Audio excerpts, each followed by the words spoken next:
And this is the mistake many tutorial or photographers say when they are teaching you. I know this might look like a clown now, but not to worry, we'll fix that later. So you can make the upper lips darker and then make the lower lips not so dark, but let me just keep these colors around it for now. Of a truth, retouching pictures can take a whole lot of time, but in this video I'll be showing you how to do it in a shorter time using a special plugin called Ultimate Retouch. A similar counterpart is Retouch Academy, but for some reasons I prefer Ultimate Retouch because of its dynamic nature and wider range of options that I've not seen in any other retouch plugin. Ultimate Retouch is it for me. You know where to get it. It is not for free, but if you're using a Jack Sparrow version, well, you know where to get those kind of stuff. Okay, so let us start with this image, and I'll be transforming this image from having all these spots and wrinkles and everything to something really neat and smooth. So stick around and let us get started.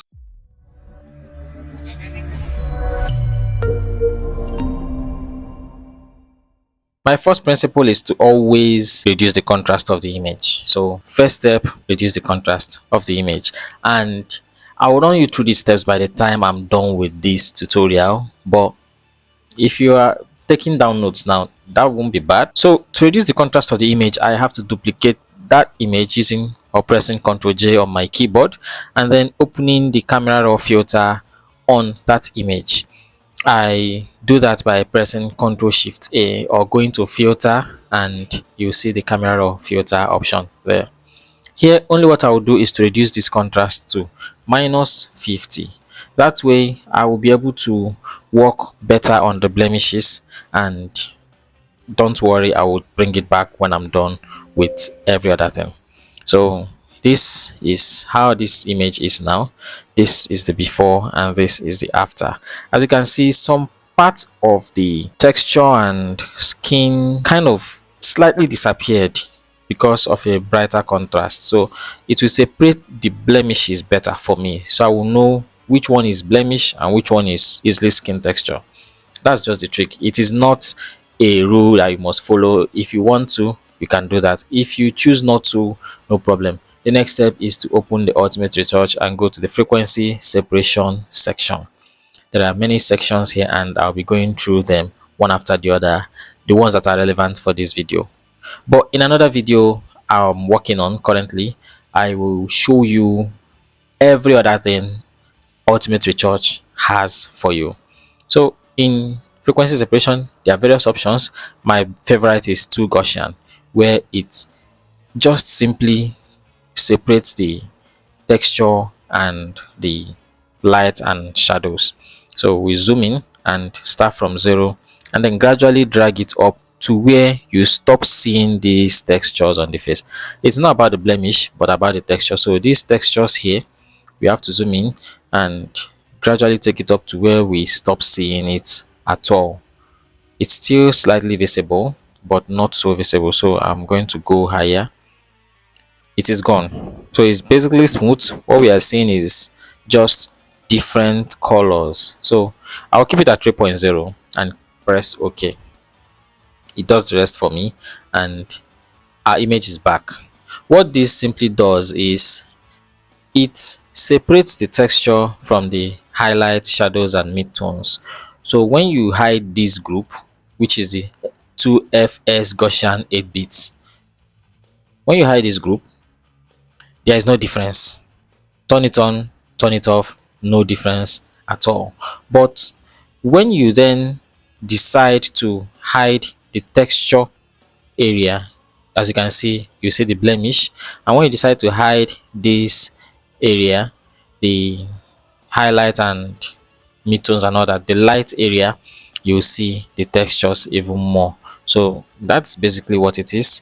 If I turn this off and turn this off, as you can see, this is the texture of the image. I don't know if you can see that.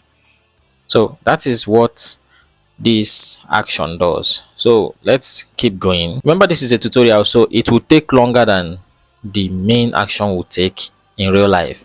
But I will also be posting a video where I didn't say anything, I just ran through the retouching of this image. So make sure you watch that and see the time it will take. Next step after frequency separation is to now work on the light and shadows. Now this is very tricky, but make sure that you have your mixer brush selected. This is the mixer brush. Make sure you have it selected, and you can pause the video to take a look at these parameters. And the angle doesn't matter here, but for record purposes, please we'll keep it at 0. There you go, 0. So take a look at this. You have the wet, the load, the mix, and the flow. Make sure that these correspond with yours. Many people have different numbers that they work with, but this is the best number I work with. Then you simply start brushing. You brush in the direction of the light. So as you can see, this light is circular, so I'll brush in this direction, and then the light goes this way. I will equally brush in that direction as well. Always make sure to readjust your brush size whenever necessary so that you don't brush above a natural skin line. For instance, the eyelid, this line here is a natural skin line. You can't brush this way, if not you will ruin it. So you don't brush above a natural skin line. Make sure you have your brush set to the right size. Now for the eye bags, I can decide to brush above it because I want to eliminate it. Now you get the trick here. So any line you want to eliminate, you can brush above it, and it slightly goes, not fully, but at least it starts the journey for you halfway, which you can finish up later. Also, dare not to brush above the smile lines. You see this direction here? You see this direction here? This direction. Don't brush this way, brush this way, so that you brush along the smile lines, not across it.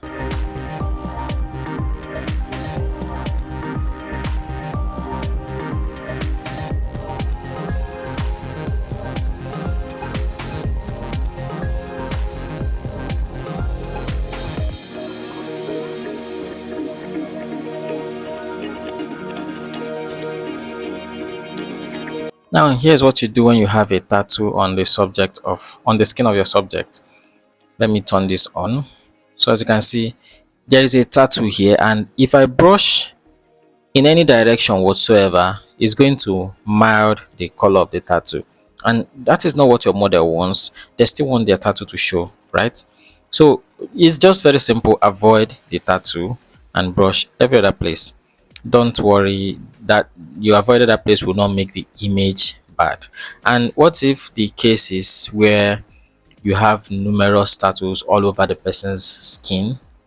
What do you now do?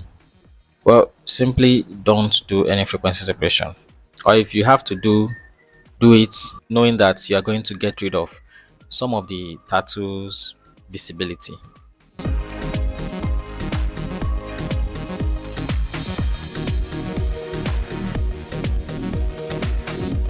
Now that I'm done with the mixer brush tool, the next thing is to work on the blemishes. So there are quite a few blemishes on this skin, and it would be interesting to know that I did the frequency separation before working on the blemishes. But for me, working on the blemishes is part of the frequency separation. I just work on the textures and make it blending better.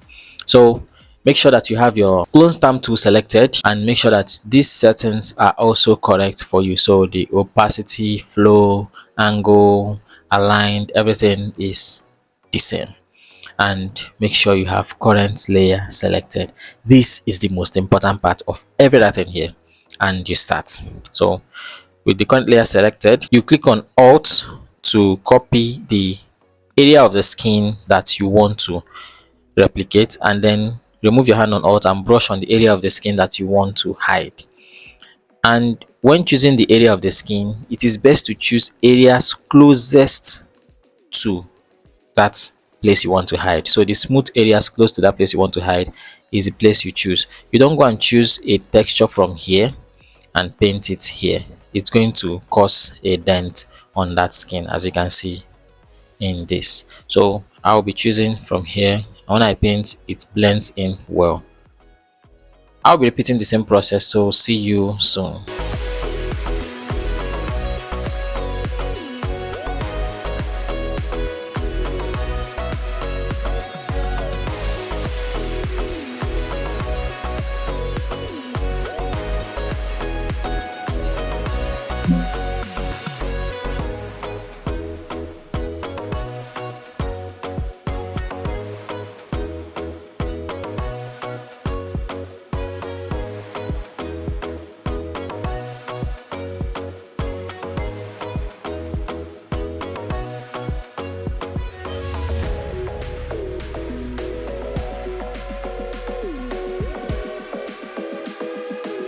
I think I've reached a satisfactory um, blemish removal. I think I have. Yes, I think I have. And the picture, if you can send it to your model and say you are done from here. I don't know why that was dancing around. If you can send this to your model and say you're done from here, that will be close, but we are just halfway. And I know I told you this is going to be fast and easy, but then imagine if you had to prepare this whole setup here on your own. I made a tutorial about that, and you can go and check it over here. So imagine if you had to prepare this whole setup on your own, that would take you even longer time. The next step is the dodge and burn. While I was speaking, I made the action obviously. So we were here, then we skipped to the dodge and burn, and I like using curves as my dodge and burn method. And over here you can choose tools, but I will make a video on that later. Now for the dodge and burn, the dodge works on the highlights, the burn works on the shadows, and the way I like doing it, I turn off every other fake, yeah, the fake ones. And obviously this is the original layer. This is fake because that was not the contrast it came with. This is also fake because that was not the blemish on her face. So let's turn off the fake ones, shall we? And then we go into painting. It will automatically select the brush tool for you and make sure that your settings here are also correct, opacity and flow being the most important. And now you paint, dodge for the highlight, burn for the shadows. You don't just paint on the highlight, and this is the mistake many tutorial or photographers say when they are teaching you. They tell you to paint on the highlights and paint for the burn on the shadows. Not necessarily so. It is not all highlights that you paint, and it is not all shadows that you paint. And you can also decide to add highlights to even midtones. So I'll be showing you that in this video as well. So make sure that your foreground color is white by toggling between it using the X key on your keyboard or pressing this button here, and make sure that this is black, your layer mask color. And then you paint simply on this area. There are core points that you must paint if you want to get a good burn. And then you reduce your brush, come down to this point and draw a straight line between the nose. This is some sort of makeup we are doing now, right? So you draw a straight line between the nose and make sure it is not too thick. The thicker it is, the wider the nose will look. So make sure it is not too thick at all. And then also put a little highlight over here. So now we have the center of the face well taken care of. And then for the under eye, we put this upside down triangle on this eye and on this eye as well. As you can see, here is a little bit highlighted. I can decide to add highlights here, and I will not add anyone here. So I can decide to add a highlight here. And then we go down to the rest of the skin. There is a whole wide range of where highlights can be applied here, but I will simply apply only here. And also this area to just be a straight line, straight thick line. And I will do the same for here. As you can see, there are no original highlights here, but I'm applying one now for this place. And then over the skin of her, am I allowed to say such on YouTube? I don't know. So over this area and over this area as well. This will make it look even more popping. You know, it's, some people say the picture is giving. And then apply not so thin line, just some sort of narrow but not so narrow line here, almost thick line. Some people could call it thick line, no problem. And I will do the same around here as well. And it doesn't matter if you are brushing over a tattoo or whatsoever on the skin. This is just highlight and shadows. It doesn't conceal or reveal anything other than light and shadows. So we're done with the dodge. Over to the bone. We do similarly the same thing with the bone, but in this case, the areas where you want shadows to be, or the areas where you find that there are shadows. So here I'll be adding shadows over the eye.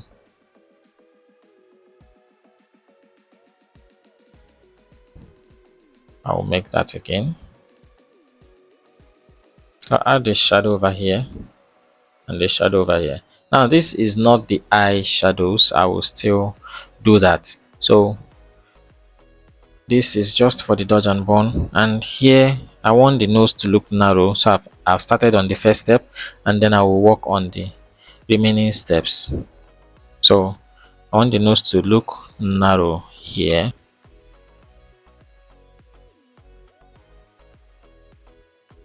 Simply paint over this area and over this area as well.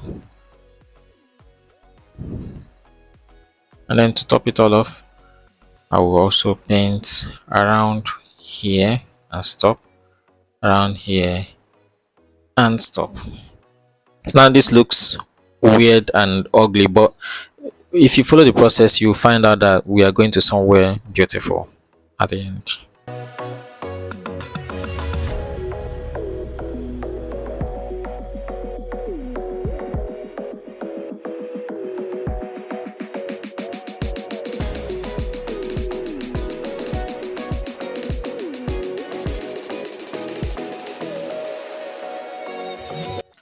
Next step on the dodge and burn is to go to make sure that you select this area. Make sure you select your layer mask and go to filter, go to blur, go to Gaussian blur, and then you blur this brushing. So blur it in a way that the center is the brightest and it gradually fades off. So something like this is fine. 34.6. It's not much that the variables will be the same for the highlight and the shadows, but or for the dodge and the burn, but at least knowing that it's close is a good start. So we will not go anything too far from 34.6 here. We can go a little bit lower, a little bit higher. So I think something around here 38.7 is fine. As you can see, here is the brightest, and then it gradually fades out till it gets very dark. And I click on OK, and then I can simply reduce the opacities of these individually. So somewhere around here is fine, and for the shadows, somewhere around here is fine. You can take it down to 0 and gradually increase it till you find something that works best for you. So for the next step, I'll be working on local tools. Now this is where I will work on the eye tool, white teeth, face and lips. And there is also the remove pores here, but that won't matter because I've already done that here. Now I'll start with the white teeth. And for the white teeth, I just use it basically to whiten the eyes and the teeth. So yeah, it's called white teeth, but I use it for the eyes because it gives me a good result, better than that which the eye tool gives for me. Now it's all left for you. If you use Ultimate Retouch and you prefer using the eye tools to whiten the eye, that's all good. But for me, this is my choice. So now that that has been done, and what is the reason, you might ask? The reason is the whitening of the eye with the white teeth looks more and feels more natural, and I don't need to turn down the opacity to get a great result on this, unlike the whitening of the eyes using the eye tool. The next thing to do is the eyes tool. In the eyes tool, I'll be using it to make the eye sharper. So I will keep this high pass at 10. It is just the best place it can actually be. And then allow it to run all its course. Then for the iris boost, this is simply going to make the iris sharper. So as you can see, this is how this iris looks now. We'll do the same for the other one. Make sure you don't brush beyond the iris. Very, very important. Now this is the before and this is the after. As you can see, the eyes look even more attractive now than ever. But we are not done. More things can be done here. For the bright iris, this is where you can give even more reflection or cat eye effect. So I will paint over here. I can decide to paint all over the brown area of the iris, leaving the pupil. And I can also do the same here. And this is all left for you. If you want to paint only part of it, you are also free to do that. Now this is looking like she's wearing an artificial lens, but I will take down some of this. So I will brush out some of this part and give it only for this one. And I will do the same here as well.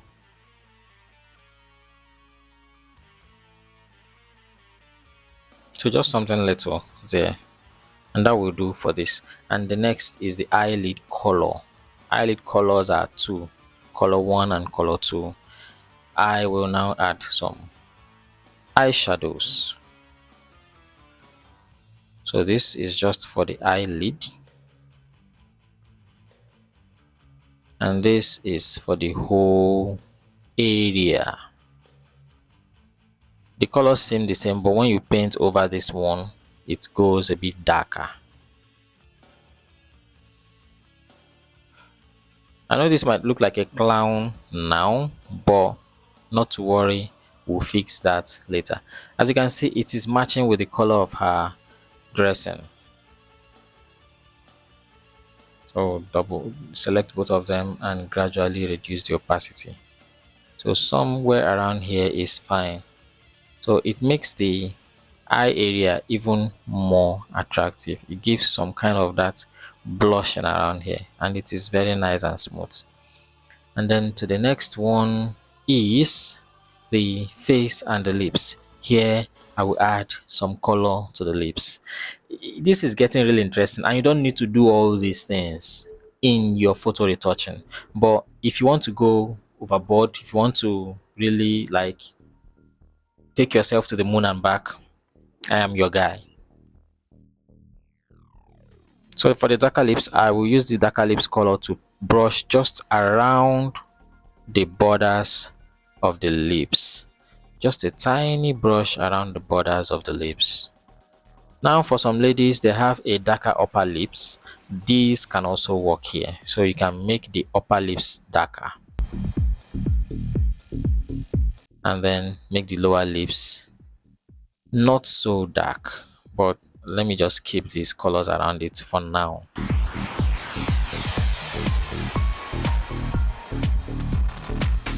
And then for the lips color, over to you, we paint all over the lower lips for the lips color.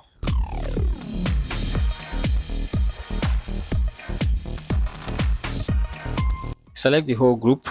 Let's zoom back a little. So select the whole group and reduce the opacity to 0 and gradually take it up. So this is a good stop for me. I'll go a little bit higher.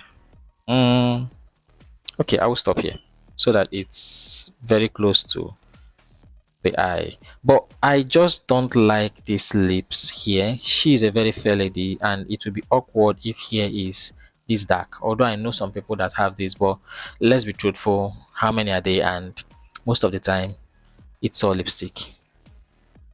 And you might ask, okay, is this one not lipstick now? Well, it is, but then let me show you this. So we paint with this same lips color here. Let me take this opacity back to 100.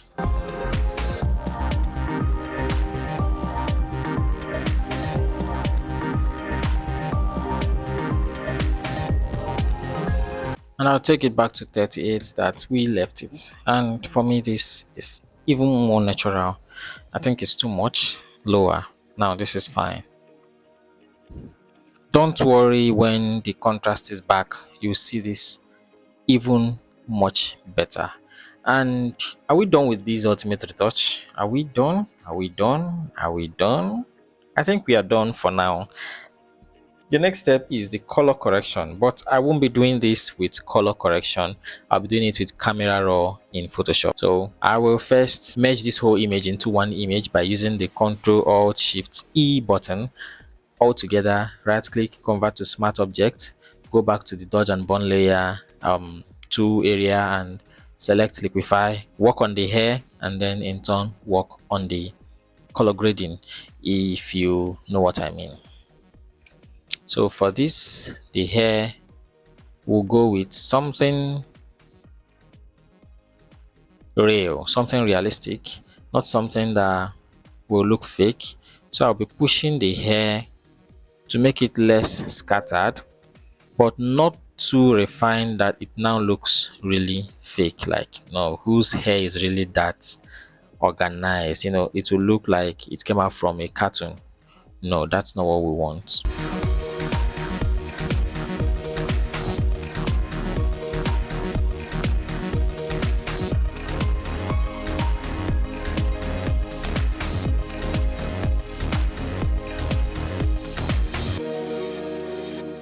Now this looks much better. This is the before and this is the after, but I'm not done yet. In reconstruction, you can choose to the degree which you want this change to occur. So you can start from something very small, light, and gradually take it up to where you like. Okay, I think I like this. This is too fake. This is more natural. So a little bit rough, but then yes. So perfect.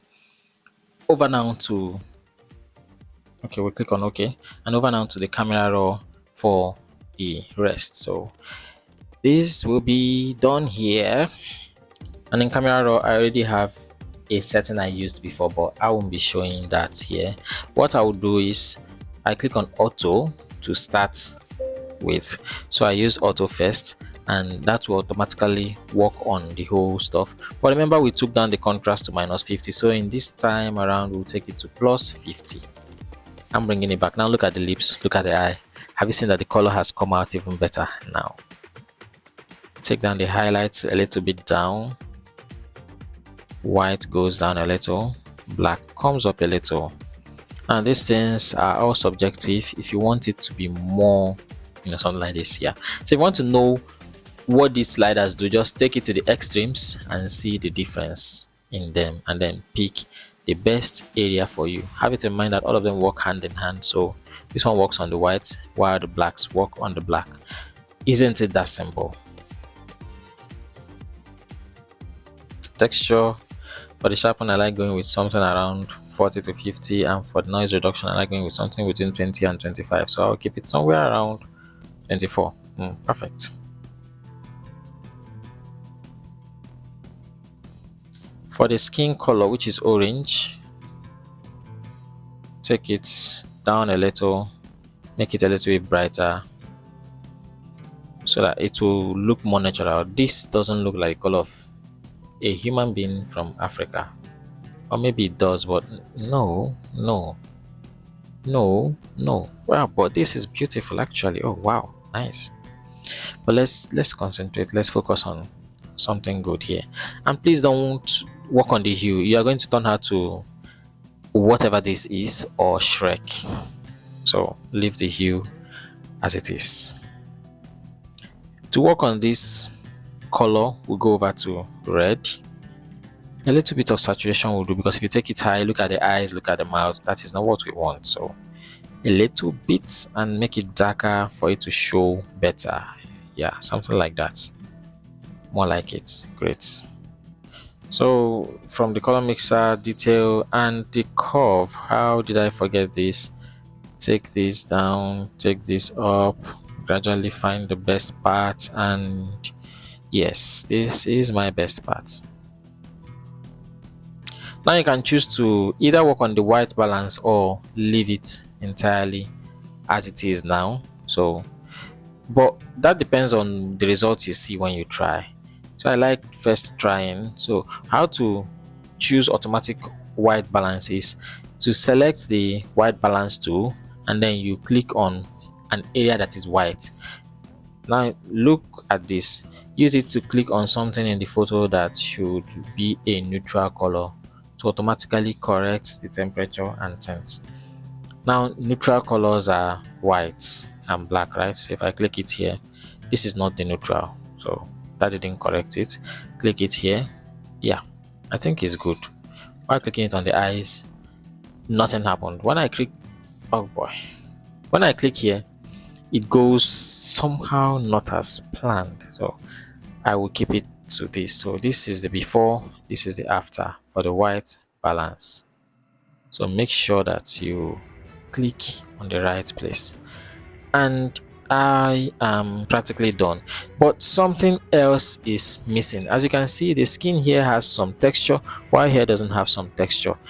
For us to independently, or no, for us to uniformly spread this texture all around the skin, one more last step, you create a new layer.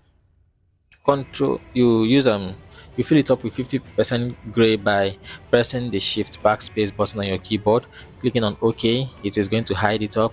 You choose overlay as you're blending and right click and convert to smart object, so that whenever you need to change any parameters from the next step, you can go and change it. Then go to the camera raw filter once or when this is already selected. Over on to the camera raw filter, we go down, down, deep down, and make sure you zoom this in and take the grain to somewhere around 70. That's where I like starting, and then play around with the roughness and size till you find what is best for you. I think this can start for now. And then yes, now we have some texture around the skin, but it is not yet perfect.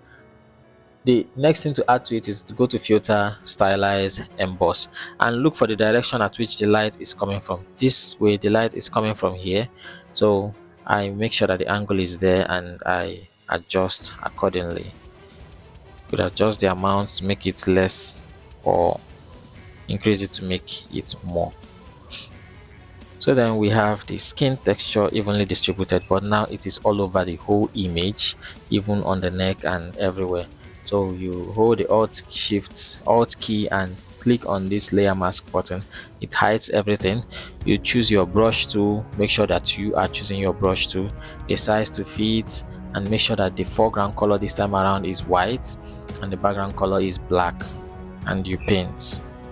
Just paint over the areas that you want the the skin texture to be. The areas that have skin texture already, so avoid those areas and paint just on the areas without skin texture.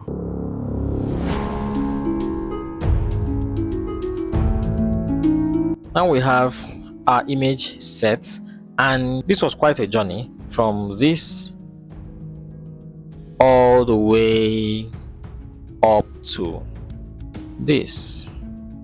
Isn't it amazing? The next video coming up will be this same work, but in real time, no words, nothing, and it should be a little bit faster. So see you there and goodbye.